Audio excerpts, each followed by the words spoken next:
In Rikers Island, you got the opportunity to get a fair one half of the time. You got an opportunity to beat the Bloods, beat the Crips, beat the Patias, beat the Latinkings. You can even beat your own meat. You could beat yourself up if that's what you really want to do in Rikers Island. But the number one group of people who you have no wins with by far are the COs. They go by several names if you ask any inmates.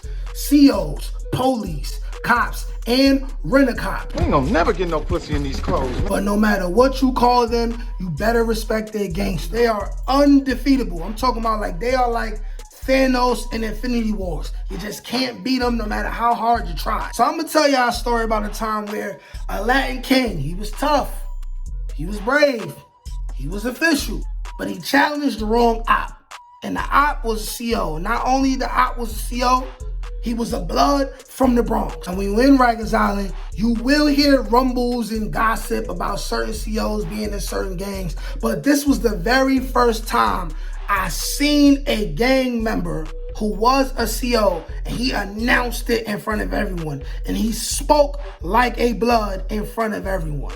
So the Latin King got into a little tiff with the CO. He challenged him to a fight, and it did not work out on his behalf. And when I say it didn't work out, I mean it really didn't work out. Like it ended very, very badly. And when I say it ended badly, I mean it ended badly, and then some even badder shit happened after that. Now, first, I gotta paint a picture for you. I gotta, it's magic. I gotta paint a picture for you and let you know exactly the context around all this happened, right? So it's 2008.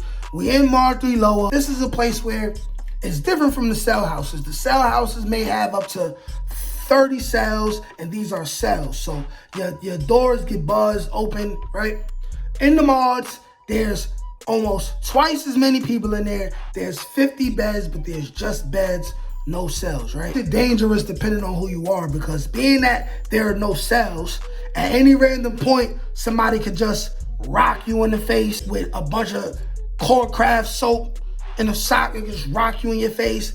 They could drop their nuts in your face, which my man actually did to somebody. I'm gonna tell that story in a later date, right? So look, we in Marjorie Lower, right? We mad deep. It's like 5, 6, 7 of us. We running the whole thing. My ATG niggas. Shout out to 2Gs like Gucci. Shout out to King Goon, right? We doing our regular 1s and 2s in Marjorie Lower. We chilling, walking around, occasionally extorting the day room dummies, occasionally slapping people around. I'm not proud of none of this, but this is just a couple of the things that we used to do, It's like when in Rome, do as the Romans do. When on Rikers Island, do as the Rikers Island niggas do, and that's, hurt people, beat people up, extort people, humiliate people. It just is what it is. Now, another one of the tough guys in there is the Latin King, right? The Latin King, he's like a not too tall, not too short dude, square-shaped head, one of those short, bowl, like Spanish people haircuts. He's kind of stocky, but anyways, he's tough. This Latin King right here, he did have an issue with higher authority. Now, here's where the blood CO comes in. When we in Marjorie Lower, we had a regular CO. His name was Bell. Right? I think his name was Sean Bell. Maybe I'm confusing him with that person who's the police.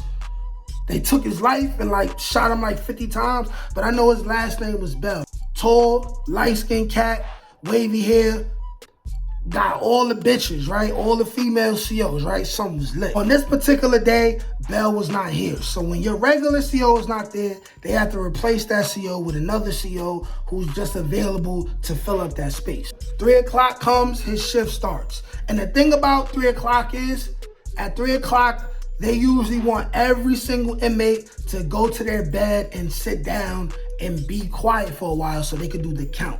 The count is every couple hours, you gotta sit everybody down or send them to their cells so you can count all the people in the cell house or the mod house to make sure nobody is somewhere they're not supposed to be, make sure nobody escaped, this, that, and the third. So the CO comes in. I'm not gonna say the CO's name because this would be dry since he's telling us to be quiet. Most people in the house are just being a little bit too loud. Everybody is at their beds, but people are just talking too loud. And I guess the CO was having a bad day, because I didn't think it was that serious. He steps in, he says, everybody shut the fuck up. It's the count right now, and I don't want to hear none of you niggas talking. I'm not y'all regular CO. I ain't even want to be here today. And if y'all niggas not gonna listen to me, I'm gonna knock one of y'all little niggas out. And that's word of my hat.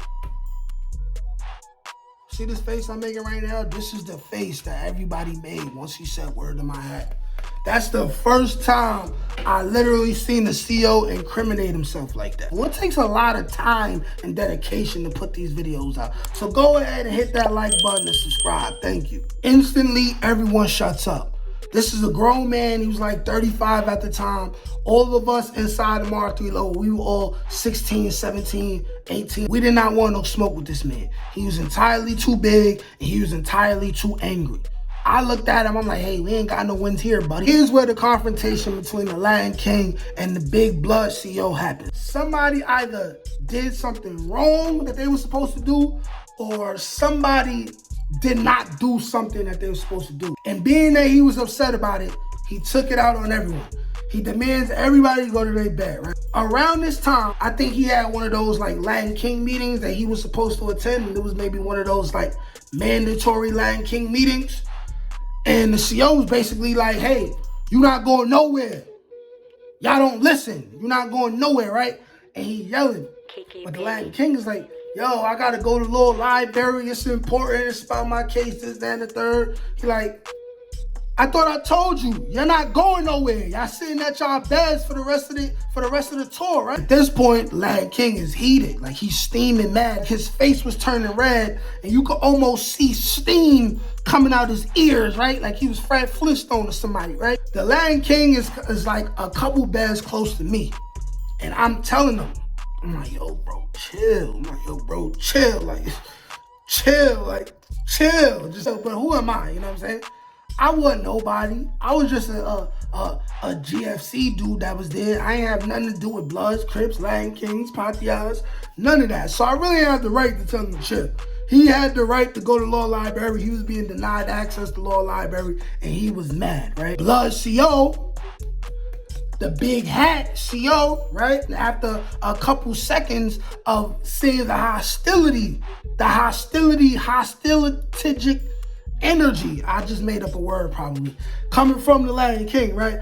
So he gets straight to the point. He says, why are you talking to me like you built like that? You want to fight?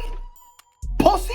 The Latin King, homie, he like, I ain't never scared. I believed him. Everybody believed him. Everybody knew the Latin King was tough. However, he was only like 5'7", 5'8". We talking about the CO. It's like 6'1", 220 pounds. It's like an ant trying to have a fight with a fist. So the blood CO, big hat CO, right? He says, oh, so you think you tough? So come outside then, holla at me. We had like a library. It's a little room with a whole bunch of books in it. Well, we all know what a library is, right? So they go in the library, and immediately all you hear is do, punch down, and then it sound like somebody got slammed, right? Boom. Now at this point, a couple of us, we go to the front. Now, of course, we're not allowed to leave Mar3 Lower, but we have enough room to look outside and see the library straight from the entrance to Mar3 Lower. And we see a little bit of tussling.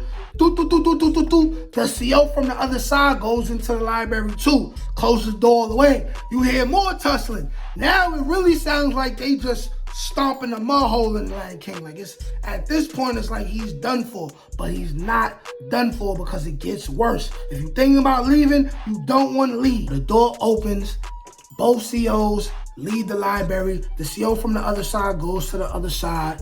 You see the CO that was watching us. He steps back into Mar3 Lower.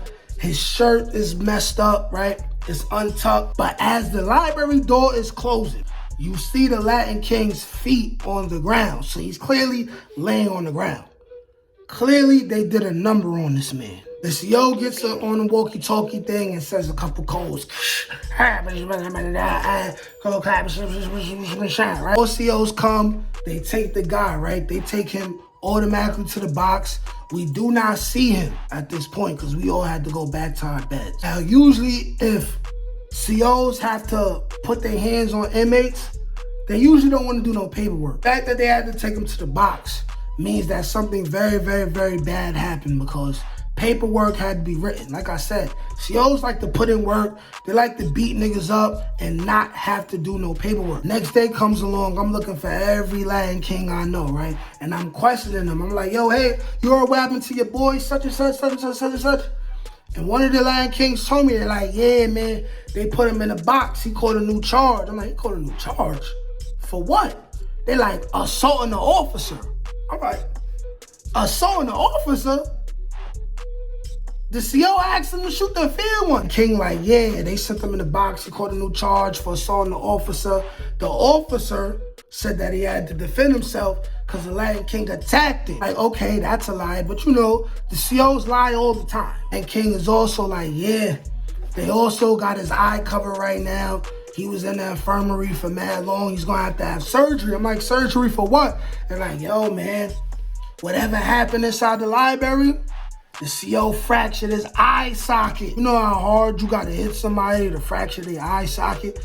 Not to mention, it started off as a one-on and he ended up getting jumped. So picture this, right? This is how unfair being locked up is. You get loud with the CO will tell you, let's get a one-on in. Bring you somewhere to have a one-on. Another CO will come in, they'll jump you, then they'll break something on you, like an arm, a leg, an eye socket, and then you will go to the box. You will get a new charge for assaulting an officer.